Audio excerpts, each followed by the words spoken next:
ทนไว้ก่อนเถิดน้องงามงอนอย่าน้อยใจ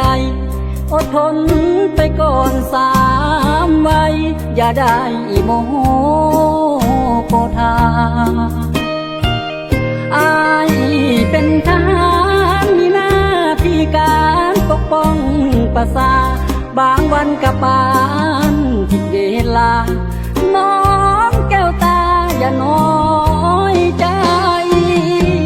เงินเดือนอายต่ำน้องงามคำสวยอดสวยยอมเห็นใจอายเถิดงามงอนอดทนไปก่อนอีกเด้อเมียอายอย่าด่วนคอนแค้นเหตุใจหนักแน่นจงมองการไกลจากวันสั้นอายนั้นใหญ่สองเฮาคงได้สุขสันต์เป็นเมียทหารต้องใจบักบั่นเข้มแข็งสู้สนลำบากเพียงใดก็ต้องทนเพื่อความสุขสมวันนั้นเป็นเมียที่ดีเป็นแม่ที่ดีเบิ่งแยงเฮือนสานซื่นสดใสยามอายกลับบ้า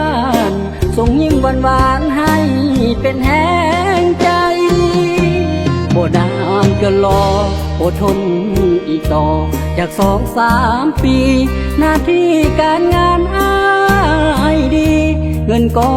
คงมีให้น้องใส่จ่าอย่าห่วงกังวลคิดสับสนหัวใจวุ่นวาย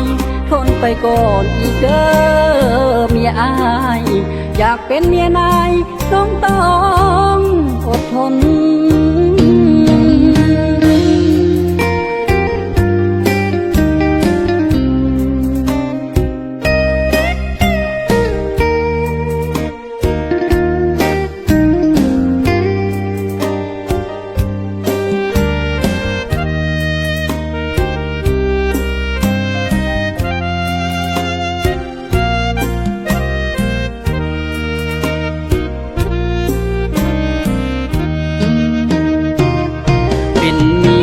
ทหารต้องใจ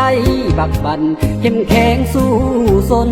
ลำบากเพียงใดก็ต้องทนเพื่อความสุขสมวันนั้นเป็นเมียที่ดีเป็นแม่ที่ดีเบิ่งแยงเฮือนสานซื่นสดใสยามอายกลับบ้านส่งยิ้มหวานๆให้เป็นแห้งใจบ่นานก็รออดทนอีกต่อจาก2-3 ปีหน้าที่การงานอายดีเงินก็